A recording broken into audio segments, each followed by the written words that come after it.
Exam की तैयारी है, एग्जाम की तैयारी very beginning of the session हमको कर देनी चाहिए। जो बच्चे डे 1 से अपनी पढ़ाई प्रॉपर वे में करते हैं, प्रॉपर नोट डाउन करते हैं, प्रॉपर वे में पढ़ाई करते हैं, मतलब डे टू डे अपना काम कंप्लीट करते हैं, उनको आई होप कि फेयर ऑफ एग्जाम कभी रहता ही नहीं है। आपका एग्जाम जैसे P3 एग्जाम आ रहा है हमारा, ये टाइम में आपको अपने ऊपर एक्स्ट्रा बर्डन या एक्स्ट्रा प्रेशर नहीं लेना है। आपको जो प्रेशर लेना था, बर्डन लेना था, वो एटलीस्ट 2 months बिफोर लेना था कि हाँ हमारा P3 एग्जाम इस डेट पर है और हमको कैसे पढ़ाई करनी है। फियर ऑफ एग्जाम ही नहीं होता। बहुत जैसे आज के असेंबली सेशन में भी बताया गया था कि हम चैलेंजेस एक्सेप्ट नहीं कर पाते हैं। मीन्स मैं बार बार एक ही बात बोलती हूँ कि चैलेंजेस एक्सेप्ट नहीं कर पा रहे हैं, इसका मतलब है कहीं ना कहीं हमारे मन में जो भी काम करते हैं हमेशा दूसरे को दिखाने के लिए करते हैं, लेकिन हमें हम जो कुछ भी कर रहे हैं, ये हम एग्जाम की या पढ़ाई की या अदर लाइफ में अदर चैलेंजेस की भी बात कर रहे हैं, तो हम कोई भी काम करें तो हम अपने लिए करें कि हो सकता है हम एक बार उस टास्क को करने में फेल हो जाए, नेक्स्ट टाइम उसको हम ऐसा चैलेंज लेंगे, हो सकता है बेटर वे में करें और अच्छे तरीके से कर पाएंगे। तो सब चीजें धीरे धीरे एक्सपीरियंस से, हार्ड वर्क से ही आती है लाइफ में। कि आप यदि जो भी काम करना चाहते हैं वो परफेक्शन के साथ नहीं हो पाएगा। तो सबसे पहले होता है कि हम अपने आप को कूल, काम, एकदम पीसफुल माइंड अपना रखें, पर आपको फोकस करते रहना पड़ेगा। बहुत सारे लोग होते हैं कि एक एग्जाम में उनका रिजल्ट काफी खराब आता है, लेकिन नेक्स्ट एग्जाम में बेटर करते हैं, फिर और बेटर करते हैं। बट कुछ इस सीरीज में भी आते हैं जो फर्स्ट एग्जाम में बहुत बेटर करते हैं लेकिन धीरे धीरे डाउनफॉल होता जाता है। So what is the reason behind that? क्या रीजन होता है? हमें चला गया, क्या रीजन होता है? बढ़ जाता है तो अगर पढ़ाई अच्छे से हम समझ में डाउट्स हो जाए, ठीक है, ओके। कि यदि हम कुछ बहुत अच्छा करते हैं तो हमारा कॉन्फिडेंस लेवल बहुत अप हो जाता है। एक अलग तरह का हमारी बॉडी में एक हार्मोन सीक्रेट होता है, ठीक है। जब हम हैप्पी होते हैं एकदम स्मूथ वे में चलेंगे, कभी नहीं होता, किसी के साथ भी नहीं होता, ठीक है। तो हमको अपनी लाइफ को स्मूथ चलाने के लिए क्या करना है? हमको डेली चैलेंजेस को एक्सेप्ट करना है और उन पे टाइम स्लॉट बनाया है, उस पर वर्कआउट नहीं कर पाए, लेकिन धीरे धीरे उसको अपनी रियल लाइफ में अडॉप्ट करना चाहिए। हमको किससे बाहर आना है? हमको अपनी वर्चुअल लाइफ से बाहर आना है। रियल लाइफ और वर्चुअल लाइफ कितने लोग जानते हैं? जैसे कि हम सोचते हैं कि हम कुछ भी कर सकते हैं और हम रियल लाइफ में जैसे हम करना चाहते हैं उसमें हम वर्चुअल और रियल लाइफ करते हैं। तो कितने यहाँ पर देखते हैं, अडॉप्ट कर लेते हैं और वो हमको विजुअलाइजेशन या जो वर्चुअल चीजें हैं वो हमको क्या लगने लगती है? रियल लगने लगती है, ठीक है। आज के टाइम में यदि किसी चीज का हमारी लाइफ में सबसे ज्यादा इफेक्ट है तो वो है सोशल मीडिया। हम लोग डे टू डे मतलब डेली असेंबली में आप लोगों को अनाउंस करते हैं, शर्म आती है और वो उस चीज को देखना ही नहीं चाहते, उस चीज को फेस ही नहीं करना चाहते हैं।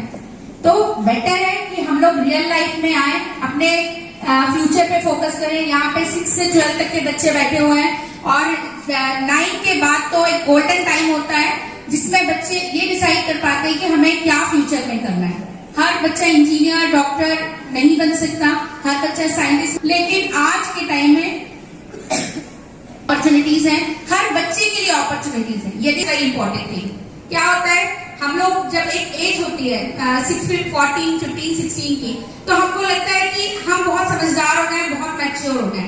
बट हमारे पेरेंट्स और हमारे टीचर्स के पास एक बहुत इंपॉर्टेंट चीज होती है, दैट इज एक्सपीरियंस, ठीक है। वो एक्सपीरियंस के बेस पे आपको बताते हैं कि ये चीज सही है और ये गलत है। तो आपको ये चैलेंजेस एक्सेप्ट करके अपने लाइफ, अपना फ्यूचर, अपना कैरियर ठीक करना है।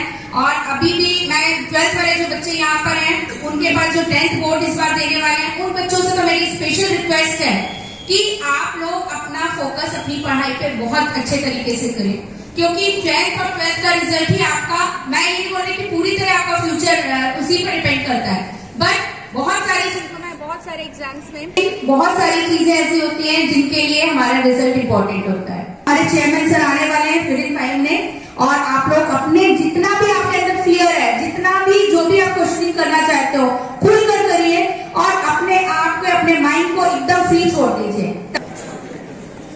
आप सभी को जानकारी है कि आज के दिन छात्र के और छात्र छात्राओं के लिए कितना महत्वपूर्ण है। यद्यपि जिंदल आदर्श ग्राम भारती में शैक्षणिक के अतिरिक्त अशैक्षणिक गतिविधियां होती रही हैं, नॉन स्कॉलरशिप एक्टिविटीज, लेकिन परीक्षा के पूर्व इस प्रकार की कोई परिचर्चा ये आपके लिए पहला अवसर है। और इसकी आवश्यकता इसलिए भी थी कि लगातार हम जब जिस प्रकार से P1 और P2 परीक्षा का आकलन कर रहे थे और जिस प्रकार के रिजल्ट आ रहे थे तुलनात्मक रूप में in comparatively result when we started to analyze the result, and after that we started to just find the reason behind it, why the result goes down, and ultimately the sake of the causes, whatever the consequences came in front of us, we took initiative and tried to just overcome from all kind of the problems. And after that we try to acknowledge the parents also. And gradually we started to calling the parents right from the class 9 to class 12. You must be knowing, because when the parents are rushing in front of us, we are calling the supporting students also, relevant students along with the parents.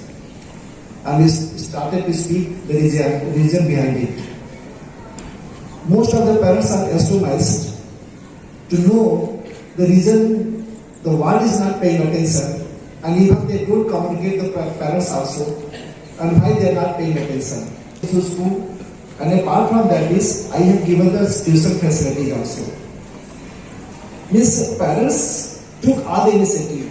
Parents ने अपने दायित्वों को पूरा तो किया, लेकिन क्या उन दायित्वों को आप निर्वहन कर पा रहे हैं, ये बहुत बड़ा प्रश्न है।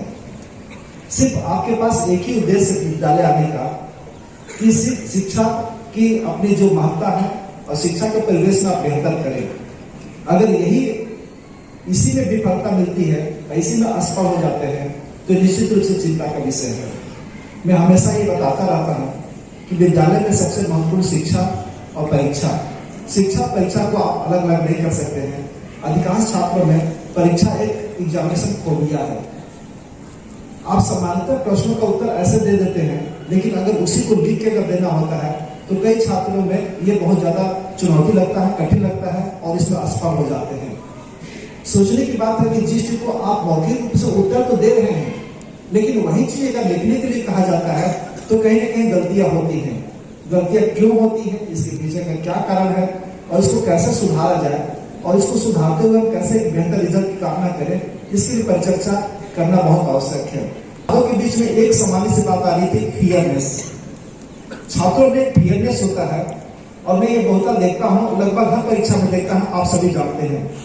जब परीक्षा के लिए आप आते हैं तो आखिरी मोमेंट तक आप पढ़ते रहते हैं। इसका ऐसा कोई छात्र जो बहुत कॉन्फिडेंट है, आत्मविश्वास है, उनके व्यक्तित्व पर्सनालिटी भी दिखता है। जब असेंबली में खड़े होते हैं तो एकदम से शांत कूल एंड कॉन्सेंट्रेट करते हैं, वो किसी से अननेसेसरी डिस्कस नहीं करते हैं। यहाँ पर यही हमको सुझाव नहीं पता जाता चल के कितने छात्र की तैयारी हो चुकी है। उनका बॉडी लैंग्वेज से पता चलता है कि छात्र क्या परीक्षा के लिए वाकई में तैयार है या मानसिक रूप से वो सक्षम है कि परीक्षा दे सके, या उनकी बाध्यता है। ये विचारणीय बिंदु होता है, कई बार ये बहुत चिंता का विषय भी होता है। अभी पिछले 2 साल पहले जो कोरोना के संकट से सारे विद्यालय गुजरे हैं, उसमें हमारे विद्यालय भी अछूता नहीं है और एक बहुत बड़ा कारण है कि छात्र मुख्य धारा से हट चुके हैं। अगर ये माना जाए कि 2 शैक्षणिक सत्र में आपने बिल्कुल पढ़ाई नहीं किया और ऑनलाइन के बाद कक्षा 6वीं के बच्चे सीधा कक्षा 8वीं आ गए हैं, मतलब 6वीं को भी पूरा नहीं किए, या कक्षा 9वीं के छात्र सीधा 11वीं में आ गए हैं, कक्षा 9वीं को भी ठीक से नहीं पढ़े, कक्षा 10वीं इन्होंने बोर्ड की परीक्षा ऑनलाइन में दी है, वो सभी को पता है कि परीक्षा किस रूप में हुई है, उसको आ गई है। आप पाठ्यक्रम का स्तर को देखेंगे तो बहुत ही स्पष्ट है। इस क्लास में 25-30% का था, लेकिन जब P2 परीक्षा हुआ था तो यह जो परसेंटेज था 55% तक चला गया था। आज अभी के संदर्भ में अगर बात करें तो यह लगभग 80 से 85% का सिलेबस कवर हो रहा है। कुल मिला के लगभग हमने अब आज तक की स्थिति में 143 दिन का वर्किंग डे कंप्लीट कर लिया है। अब इस स्थिति में अगर हम दिसंबर में आपसे परिचर्चा कर रहे हैं, और जैसा कि कैलकुलेशन में सभी को मालूम है कि मार्च की प्रथम सप्ताह में परीक्षा हो रही है, इसलिए आपके पास समय की भी कमी है। आप बचे हुए समय को कितना बेहतर इस्तेमाल करते हैं, ये आपके ऊपर है। इस स्पर्धा में काम करेंगे, कंपटीशन स्पिरिट रहे, लेकिन कंपटीशन स्पिरिट हेल्दी होना चाहिए।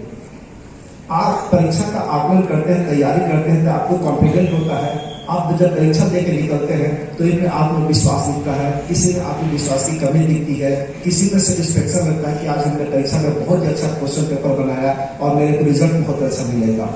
आपकी प्रत्याशा होती है कि आपको कम से कम 78% मिलेगा, ये आपका आकलन है। जब परीक्षा के सारे पेपर दे के निकलते हैं तो लगता है कि आपका 78% का टारगेट है वो पूरा हो गया। जब कापियां दिखाई जाती है और जब कैलकुलेट होती है सारे कापियों के बाद तो पता चलता है कि आपको तो 90% मिल गया, मतलब आपने अपने अपेक्षा से भी अच्छा किया। लेकिन जब ये पता चलता है आपको कि आपका जो कॉम्पिटिटर है वो 93% पा गया तो आप मायूस हो जाते हैं। जहां इसलिए मायूस हो जाते हैं कि आपको कॉम्पिटिटर उससे ज्यादा नंबर पा गया, तो क्या ये हेल्दी कॉम्पिटिशन है, स्पिरिट है? नहीं। आपको समझना होगा कि आपका कैलिबर क्या है, आप कितना कर सकते हैं, आप में एफिशिएंसी कितना है और इस एफिशिएंसी से आप परीक्षा को किस स्तर पर ले जा सकते हैं। पास नहीं हो रहे हैं, पास होने की स्थिति नहीं बन रही है तो कम से कम पास होने के लिए अपने आप को तैयार कर ले। आप सभी को मालूम है कि पढ़ने का क्या तरीका होना चाहिए। सबसे पहले सभी छात्रों को अपने विषय का ब्लूप्रिंट होना चाहिए। सब लोग जानते हैं ब्लूप्रिंट? अगर ब्लूप्रिंट जानकारी नहीं है, सभी शिक्षक यहाँ पर बैठे हैं, आज इस सेशन के बाद अपने अपने विषय का ब्लूप्रिंट सभी छात्रों को बता देंगे। ब्लूप्रिंट कैसा रहता है कि हमारे प्रश्न का जो पैटर्न है वो कैसा होगा। 20% के पूछे जाते हैं, 20% के मतलब 20 नंबर के। ये एमसीक्यू कैसे हो सकते हैं? फिल इन द ब्लैंक्स हो सकते हैं, ट्रू फॉल्स हो सकते हैं, मैच द कॉलम हो सकते हैं, या ऑड वन आउट हो सकते हैं, कि ये 1 मार्क्स के हो सकते हैं। ये हो जाएंगे एमसीक्यू जो 20 मार्क्स के हो जाएंगे। इसी प्रकार जो दूसरा पैटर्न आता है कॉम्पिटेंसिव टेस्ट क्वेश्चंस। कॉम्पिटेंसिव टेस्ट ये 30% के होते हैं, 30 मार्क्स के होते हैं। ये सेक्शन बी कहलाता है। इसमें इस प्रकार के प्रश्न पूछे जाते हैं जो आप केस स्टडी पर बेस्ड होते हैं, एक्सपीरियंस बेस्ड होते हैं, लर्निंग बेस्ड होते हैं, कॉन्फिडेंट बेस्ड होते हैं, फील्ड बेस्ड होते हैं। ऐसे प्रश्न जिसको आपने रिकैप्सुलेशन में पढ़ाया या पिछले क्लास में पढ़ाया या फिर आपका मेमोरी बेस्ड क्वेश्चन होते हैं, ये कम से कम 30% के होते हैं। इस ऑब्जेक्ट शॉर्ट क्वेश्चन होते हैं जिनके 2 नंबर 5 नंबर तक के पूछे जाते हैं, जिनके उत्तर 2 या 3 या 4 लाइन में होते हैं। जितने अंक उतने का एक्सप्रेशन। ये बात को भी विशेष ध्यान रखना है। छात्रों में मैं लगभग ये गलतियां अवश्य देखा हूँ, कई बार देखा हूँ कि जो प्रश्न के उत्तर इनको 3 लाइन में होने चाहिए, जैसे 3 नंबर का प्रश्न है तो आप समझ लीजिए कि आपका उत्तर उसी अनुपात में होना चाहिए जिस अनुपात में उसका अंक का निर्धारण है।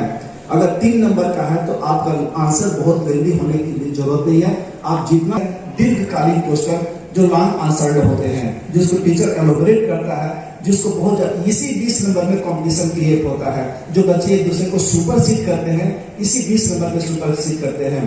अगर इसने कोई अच्छा से प्रैक्टिस कर लिया तो ये मान के चलिए कि आप 90% क्रॉस कर रहे हैं। तो इतना अगर आपका पैटर्न क्लियर है, आ ही जाना चाहिए कि मेरे को पढ़ना कैसे है। सबसे पहले छात्र ये जाने कि उनके पढ़ने का स्टाइल कैसा होना चाहिए। प्रश्न पत्र को पहले अपने स्तर पर कई बार को रिवाइज कर ले। प्रश्न पत्र हमेशा आपके पास मौजूद होता है, टीचर्स भी बताते रहते हैं। हमने एक नया विधा प्रारंभ किया है पिछले 4 सप्ताह से, आप सभी को मालूम है, कॉम्प्रिहेंसिव टेस्ट। इसका आशय यही है कि ऐसे प्रश्न जो आप तक कभी न देखे हों उसको कैसे हम सॉल्व करें। तो इसकी प्रैक्टिस की आवश्यकता है और यही सोच के हमने कोशिश किया कि क्यों न इसको कंपटीशन का रूप दिया जाए और सब कि हमसे नहीं हो पाएगा।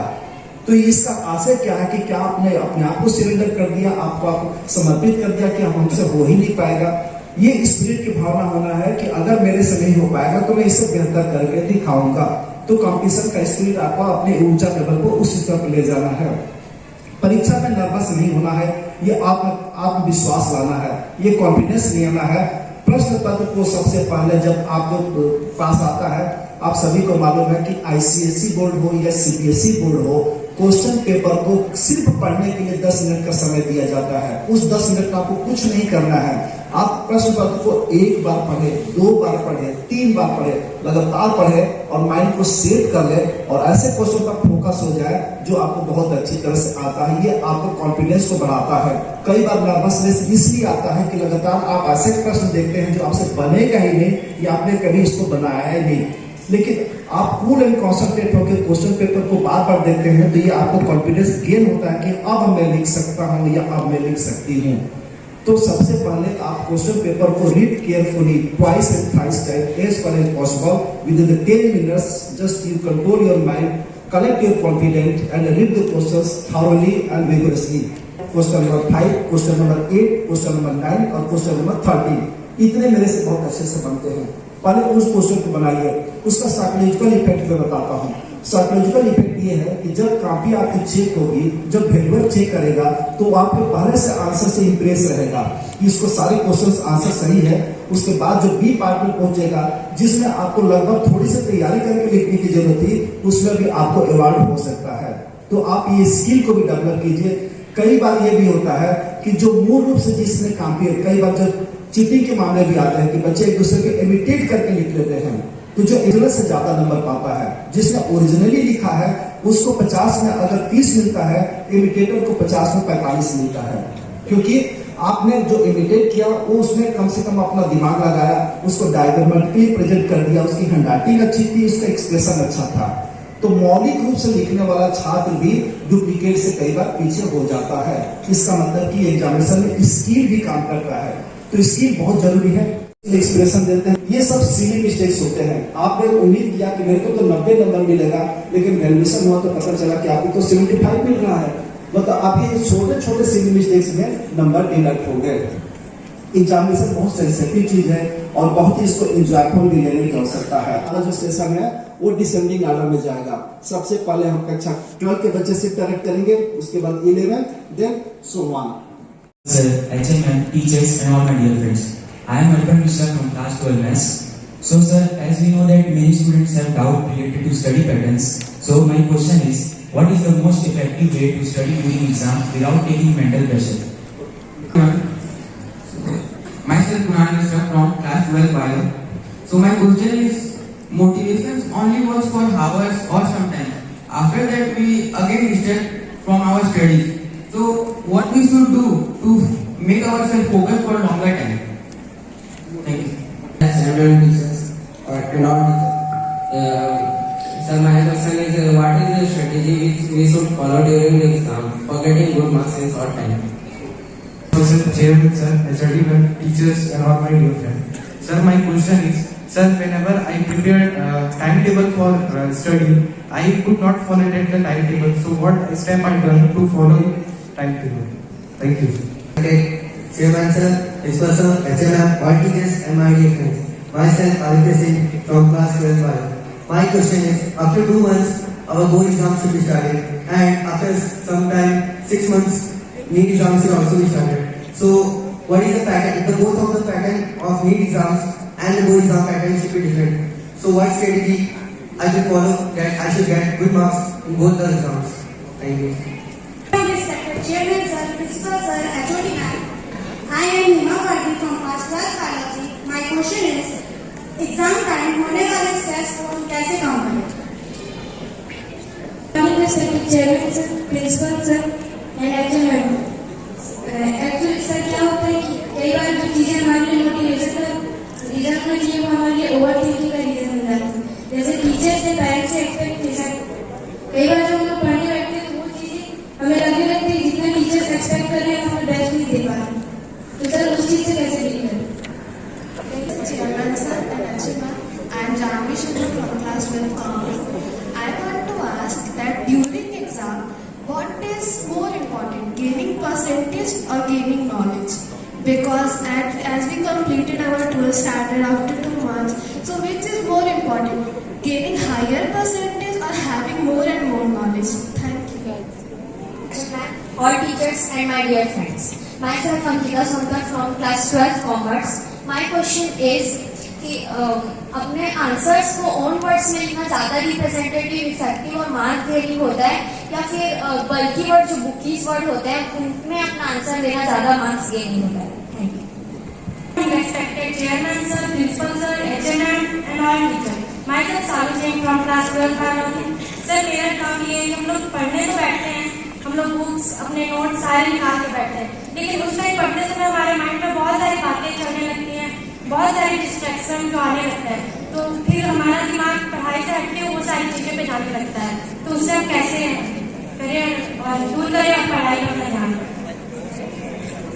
morning, respected principal and respected attendant. Myself NBSC from class 12 maths. Sir मेरे को एक चीज़ जानना है कि पढ़ाई को इंटरेस्टिंग वे में कैसे करें. मतलब पढ़ाई करते हैं ना तो 1-2 घंटे बाद हम बोर होने लगते हैं, तो उसको इंटरेस्टिंग वे में कैसे बनाए कि उसको हम further phase like 3 hours to 4 hours पढ़ सकें. Thank you. Just ask the several questions and we have the sufficient question to answer in the first सवाल. तो मैं चाहूँगा कि जो कक्षा 12 से हमारे पास प्रश्न आए हैं उन प्रश्नों पर अपन विचार करें और परिचर्चा प्रारंभ करें. उसके बाद इस प्रश्नों को भी कक्षा सभी ने सुना है. अब अवसर है कक्षा 11 के छात्रों को. 11 के छात्र भी प्रश्न को सुने और चिंतन करते रहे. इनके बाद उन्हीं का नंबर होगा और वही प्रश्न पूछेंगे. तो जो हमारे पास कक्षा 12 के प्रश्न आ गए हैं चर्चा को प्रारंभ करते हुए जो भी प्रश्न है उनका निराकरण भी हो और आपका समाधान भी हो ताकि आप अच्छे वातावरण में परीक्षा की तैयारी करते रहें. How we have subject wise correspond timetable so that bring good marks in exam. Good morning everyone, my name is Yukta Pandey from class 9. My question is, sir, what should be the state of our mind before exam? Whether we should think about exam or something else. Like if we think about exam, we feel stressed. If we think about something else, we feel like, oh, we are not concentrated to exam. So what should be state of our mind just before the exam? Good morning, respected principal sir, chairman and HMM. Myself Ayush Jory from class 7 Theta. So my question is, before one day of exam, we get confident that we will do good in our examination. But next day when we get panic and nervous. So my question is how to overcome from the examination anxiety and nervousness. Thank you. Generation full of competition है, तो क्या ऐसे बच्चों के लिए chance है good opportunity का जो 76 या 80% स्कोर करते हैं? My question is how to write answers in effective way to get more marks in exams. Thank you. Teachers and all my dear friends, my name is Palak Mishra from class 9th. So sir, मेरा question ये है कि हम exam से पहले 1 महीने या 1 हफ्ते पहले पढ़ाई करने के लिए बैठते हैं, वो भी पेरेंट्स के फोर्स से. हम पढ़ाई करने बैठते तो हैं पर हमें फोर्स किया जाता है कि बेटा तुम पढ़ो पढ़ो पढ़ो, और हम जब क्या कहते हैं फिर हम स्टडी टेबल पे जाते हैं तो हम ये कंफ्यूज हो जाते हैं कि हम कौन सा सब्जेक्ट पढ़े और कौन सा नहीं. तो हमें ऐसे परेशानी इन कंफ्यूजन से बाहर निकलने के लिए हमें क्या करना चाहिए? मनीष ठाकुर सर, मेरा क्वेश्चन है कि एनसीईआरटी बुक्स अगर आप पढ़ेंगे तो उसमें आधा से ज़्यादा बस थ्योरी लिखा रहता है, पर हमें बोलते हैं कि एग्जाम में फ्लो चार्ट बनाओ, ऐसा क्यों? A very and HMM. My name is Sonali Kumari from class 8-5. My question is that despite giving the exam with full preparation, fear remains in the mind. How to deal with it? Thank you. I read in class 6-5. Sir, my question is how can we score good marks in the examination? Sir, HMM, all of you present here. My name is Lata Patel from class 8-5. Sir, my question is, sometimes why we forgot everything we have learned after seeing question paper, why this happens and how can we reduce this fear? Thank you.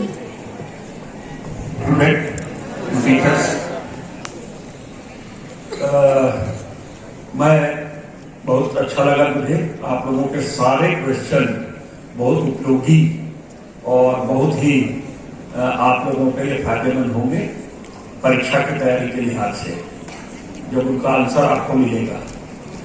मैं ये तो नहीं कहता कि हमारे सारे answer एकदम perfect होंगे, क्योंकि अलग अलग लेवल के लोग रहते हैं. आप में से कुछ लोगों का पारिवारिक बैकग्राउंड अलग होगा, कुछ लोगों का अलग होगा. तो ये है कि एक हम कॉमन आंसर देने का प्रयास करते हैं आप लोगों को, और आप लोग उसमें मिला जुला करके थोड़ा सा ऊपर नीचे करके आप लोग को भी सेट करना पड़ेगा. ठीक है. जैसे पहला प्रश्न है कि मतलब जब वो पढ़ने के पहले उनकी मानसिक तनाव रहता है. तनाव के अनेक कारण हो सकते हैं. स्ट्रेस लेवल ये फैमिली से रिलेटेड हो सकता है, स्कूल से रिलेटेड हो सकता है, उसके पर्सनल लाइफ से रिलेटेड हो सकता है, कई प्रकार के तनाव हो सकते हैं, और इन तनाव से बच करके, इन तनाव को एक किनारे लगा करके हम उस समय जिस समय पढ़ने बैठे तो परीक्षा की तैयारी हम कैसे कर सकते। देखिए, ये बात आप सारे स्टूडेंट एक बात समझ लीजिए कि अब आप लोग उस स्टेज में आ गए हैं। सारे स्टूडेंट एवं 16 ईयर, सब लोग 16 साल से बड़े हो गए हैं और काफी हद तक दुनिया को समझने लगे हैं, परिवार को समझने लगे हैं, स्कूल को समझने लगे हैं। आप लोगों में हार्मोनिकल चेंज भी आने लगता है। ओके, तो उस समय क्या होता है कि स्ट्रेस आना स्वाभाविक है, वो कोई स्पेशल नहीं है कि केवल किसी एक ही स्टूडेंट को आ रहा, वो सबको आता है। हाँ, ये एक हो सकता है कि स्ट्रेस या तनाव को नियंत्रित करने का कैपेसिटी किसी में ज्यादा है, किसी में कम। ओके, तो अब हमको ये स्किल डेवलप करना है, जो इसमें 2-3 क्वेश्चन इसका आंसर होता है कि हम स्ट्रेस को नियंत्रित कैसे करें। मैं थोड़ा सा इसमें ये रिलीजन बेस की ओर जाना चाहूंगा, मतलब अध्यात्म। हम शुरू से इस दुनिया में जब से आए हैं तब से आप लोगों ने देखा होगा, हर आदमी के माता पिता वो कहीं ना कहीं एक ऐसी सत्ता पर विश्वास करते हैं जो हम सबको नियंत्रित करती है, जिसे हम ईश्वर, भगवान, अल्लाह, ईसा मसीह, फलाना ठिकाना जो भी कहते हैं। सबका अपना अपना रूप देने का तरीका है। तो ये मान करके चलिए कि तनाव से बचने का मैंने मेरे लाइफ में जो महसूस किया है, उसका सबसे बढ़िया तरीका क्या है कि आप अपना बेस्ट दें, परिणाम की चिंता मत करें, परिणाम को उसके ऊपर छोड़ें। आपके हाथ में क्या है? आपके हाथ में तो वही चीज है ना, मतलब मेहनत करना, फल नहीं, फल तो ऊपर वाले के हाथ है। आपको केवल मेहनत करना है और पूरी ताकत से बेस्ट, मतलब अपना जो अधिकतम आप प्रयास कर सकते हैं वो अधिकतम प्रयास करें। ये एक अलग मार्ग में जाएगा आंसर कि प्रयास कैसे करें, और बाकी आंसर का जहां आप सोचने लगे हैं, मतलब फल या आपको रिजल्ट के बारे में सोचेंगे, रिटर्न के बारे में सोचेंगे, इसका मुझे क्या मिलना है, तो फिर आप तनाव से ग्रस्त हो जाएंगे, है ना। कॉमन तौर पर हम नहीं बोलते कि आज आपने मान लीजिए मैथ्स का पेपर दिया है, तो मैथ्स का पेपर देने के बाद आप उस पेपर को वो क्लासरूम में वहां पर छोड़ करके आइए, घर में बैठ करके उसके नंबर जोड़ते मत रहिए। अगर आप नंबर जोड़ेंगे, अगर मान लीजिए आपको 90 मिल रहा है तो थोड़ा सा ओवर कॉन्फिडेंस में आ सकते हैं। आप 95 की अपेक्षा लेकर के गए थे तो आप रिसर्च करिए, यूट्यूब में और भी बहुत सारे नॉलेजेबल एप्स हैं, उनमें जाइए और उसमें अपने मतलब की चीज को छांट करके उसको देखिए, समझिए, बंद कर। ओके, ये इसका आंसर है। दूसरा, कम समय में अच्छे नंबर लाने के लिए क्या करें। कम समय से दो मतलब होता है कि एक तो आपको पढ़ने का समय कम मिला, एक आपने परीक्षा में कम जल्दी से जल्दी कैसे क्वेश्चन आंसर कर लिया। मैं इसको उस बेस में ले रहा हूं कि आपको परीक्षा में तैयारी का कम समय मिला, ठीक है। परीक्षा में तैयारी का अगर कम समय मिला है, सबसे पहले तो अपने बेस को मजबूत करिए। बेस मीन्स आपका जितना भी जो बुनियादी चीजें, फंडामेंटल चीजें, आप मैथ्स, केमिस्ट्री, फिजिक्स, आपको जब तक कैल्शियम की संयोजकता में हिंदी बेस से पढ़ाऊं, संयोजकता ही मालूम नहीं होगी, ऑक्सीजन की संयोजकता मालूम नहीं होगी, तो आप कैसे बनाएंगे। तो वहीं से आता है ना। तो आप उन बेस को एकदम बढ़िया मजबूत कर लीजिए, और कॉन्सेप्ट को जब टीचर क्लास में पढ़ाते रहे,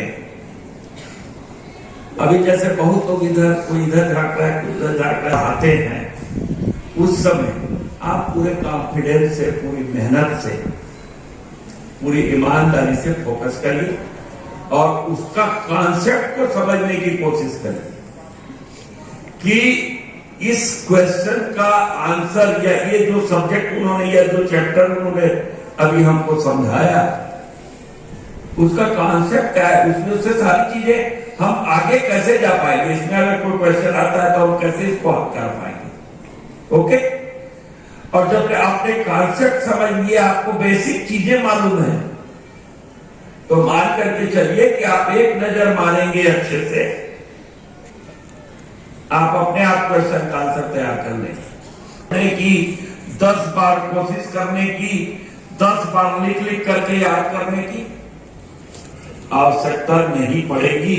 ये मैं अपने लाइफ में देखा हूं इसको। बेसिक चीजों पर आप अगर अपने आप को आपने मजबूत कर लिया, आप क्लास में ईमानदारी से बैठ करके टीचर्स की बातों को, आप उनका जो क्वेश्चन या जो भी चैप्टर है उसका कॉन्सेप्ट समझ रहे हैं, तो समझ लीजिए आपने 100% तैयारी कर ली। अब बाकी तैयारी आपने, बाकी तैयारी के लिए आपको ज्यादा समय की जरूरत नहीं है। ओके, मैं पिछले लंबे समय से देख रहा हूं 11th-12th के बच्चे का अटेंडेंस कम, 12th में तो फिर भी ठीक है अटेंडेंस, 11th में कम है, उस पर फिर 11th वालों से चर्चा करेंगे। ये सब का अलग अलग हो सकता है। मैं 2 नेचर के बच्चे देखा हूं, जब आपको अभी ये मिल जाएगा ना, कई लोग बच्चों को थोड़ा सा इसमें आनंददायक बातें हैं, कुछ बच्चे लोगों को निशाचरी बोलते हैं, उनको रात में ज्यादा अच्छा लगता है पढ़ना। मतलब जब लोग बाहर गहरी नींद में सोते रहते हैं, उस समय वो लोग जो है ना, ठंड है तो बढ़िया कंबल ओढ़ के, नहीं बनता है माँ बाप तेज लाइट जलाने से मना करते तो एक तो छोटा सा लैंप या मोमबत्ती जला करते थे। वो निशाचरी प्रवृत्ति के होते हैं। वो कोई बुराई नहीं है, निशाचरी बोल रहा हूँ मतलब मैं आप बुराई नहीं कर रहा हूँ। आपको अगर उस समय ज्यादा बेहतर अच्छा लगता है तो आप उस समय तैयारी करें। कुछ लोग जो होते हैं वो दिनचर्या वाले होते हैं, सुबह उठ करके अर्ली मॉर्निंग उठेंगे एकदम सुबह 4 बजे, आपकी इच्छा रहेगी कि मेरे पे थोड़ी सी चाय मिल जाती काश, उसकी तैयारी करता। अलग अलग इसमें सबकी अपने अपने सूट करता है कई लोगों को। तो देखिए, पढ़ाई का टाइम तो आप लोग टाइम को फिक्स करें, समय कि आप कितना समय पढ़ेंगे एक दिन में। मान लीजिए आपके पास 24 घंटे का समय है, कल आप पर 24 घंटे के बाद आपको पेपर देना है, तो 24 घंटे में आपको सोना कितना है, इस पर कहीं कोई कंसिडर मत करिएगा। मैं साफ बता रहा हूं कि सोने के मामले पर कंसिडर मत करिएगा। अगर आप कम सोएंगे 4 घंटा या 5 घंटा या 3 घंटा या 6 घंटा, तो मान करके चलिए आपको दिक्कत। 6 घंटा तो ज्यादा कम अधिक हो गया, कई लोग 6 घंटे में कंफर्ट हो जाते हैं। दूसरी चीज कि जब भी सोएं, अगर 2 घंटा मान लीजिए सोते हैं किसी भी समय, तो फुल कंफर्ट होकर के सोएं, ताकि 2 घंटे की नींद, बहुत लोग ऐसे होते हैं 2 घंटे में वो 6 घंटे 8 घंटे की नींद ले लेते हैं। घंटा या 6 घंटा आप अपनी क्षमता के अनुरूप तय कर सकते हैं। मेरा ये मानना है कि परीक्षा के समय 6 से 8 घंटा तो पढ़ना चाहिए, है ना। 6 से 8 घंटे को फिर आपको डिवाइड करना है कि मुझे नजर बेसिक चीजों को ध्यान करना है, उसके बाद क्वेश्चन किस टाइप के आने हैं उसको रिवाइज करना है। जैसे अभी आपने सर को डिटेल में बताया कि वस्तुनिष्ठ कितने आएंगे, लघु उत्तरीय कितने आएंगे, दीर्घ उत्तरीय कितने आएंगे, 1 नंबर वाले कितने आएंगे, वो वस्तुनिष्ठ जो होते हैं वो उस तरीके से एक नजर मार लीजिए। से मतलब ऊपर जिनको मार्क्स पाना रहता है उनको दीर्घ उत्तरीय प्रश्नों पर ज्यादा फोकस करता है। इस पर कहीं भी एक लड़की का भी सवाल भी था कि शब्दों का चयन, भाषा शैली का चयन कैसे करें।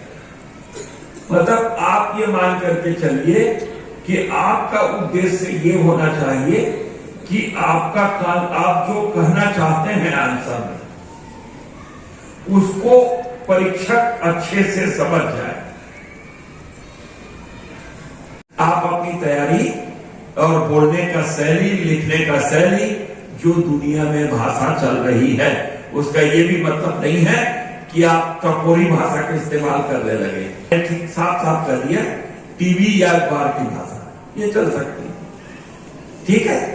इसी लैंग्वेज में, इसी शैली में अगर आपने अपना आंसर लिखा तो मेरा मानना है कि वो ज्यादा बेस्ट होगा, क्योंकि लोग बात उसी को ज्यादा अच्छे से समझते हैं, ठीक है। ओके, प्रतियोगिता की तैयारी कैसे करें? मेरे को लगता है कि ये ऐसा चीज है जो सबके लिए है। अब हालांकि एक बात ध्यान रखना आप लोग, ये जो आंसर दे रहे हैं ना, ये खाली 12th वालों के लिए नहीं है, ये सबके लिए। इससे बहुत सारी चीजें 90% कॉमन चीजें, ठीक। बोर्ड परीक्षा और प्रतियोगिता, मतलब वो जो कॉम्पिटिटिव एग्जाम होता है, ये दोनों का एक साथ कैसे अपन तैयारी करें। ये बात तय है कि आप बोर्ड एग्जाम में आपके मार्क्स महत्वपूर्ण होते हैं, और कॉम्पिटिटिव एग्जाम वो आपकी लाइफ के लिए बाद में, उसमें आपको आगे जाने के लिए वो मार्ग प्रशस्त करता है, और मेरी नजर में दोनों महत्वपूर्ण है। लेकिन आज की लाइफ में जब आप 12th में हैं और आपका बोर्ड में, ये बात 12th वालों को बोल रहा हूं, आज जब आप ये 12th में हैं, इस मामले में मेरा सोचना ये है कि हजारों में एक आध बच्चे ऐसे होते हैं कि जो 12th में भी बढ़िया 90-95% नंबर ले आए और अगले साल नीट का एग्जाम भी क्लियर किए, बेस्ट से बेस्ट उनको कॉलेज भी मिल गया।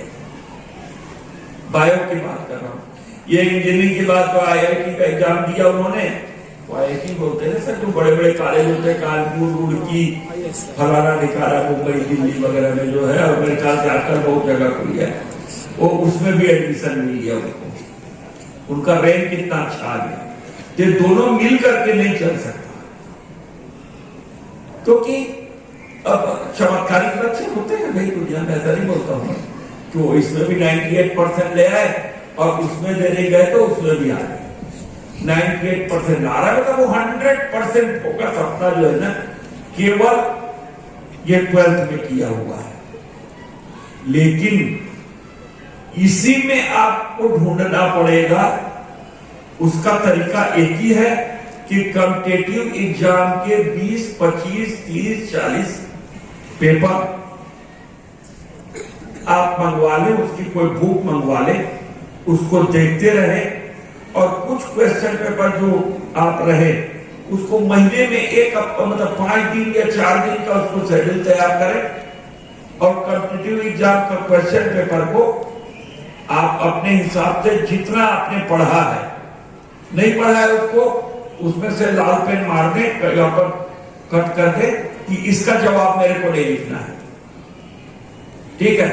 और जितना आपने पढ़ लिया है उसके बीच का तैयारी आप फटाफट उसको 1 हफ्ते में, 4 दिन, 5 दिन में, मतलब फुल डे नहीं, उसमें भी 2 घंटा 3 घंटा आप उसको जो है उसकी तैयारी करें। और वो आप बहुत ज्यादा उसके लिए कि मैं कोचिंग भी करूंगा, ये भी करूंगा, वो भी करूंगा, तो आप 60% पे आ जाएंगे, और बात परेशान हो जाते हैं। और बिल्कुल ये बहुत ही कॉमन चीज है, आप देखोगे ना, जब ये लाइफ का मैं भी गौर किया हूं कि किसी भी बच्चे से हम बहुत ज्यादा एक्सपेक्टेशन करते हैं तो वो कहीं ना कहीं प्रेशर में आता है, दबाव में आता है।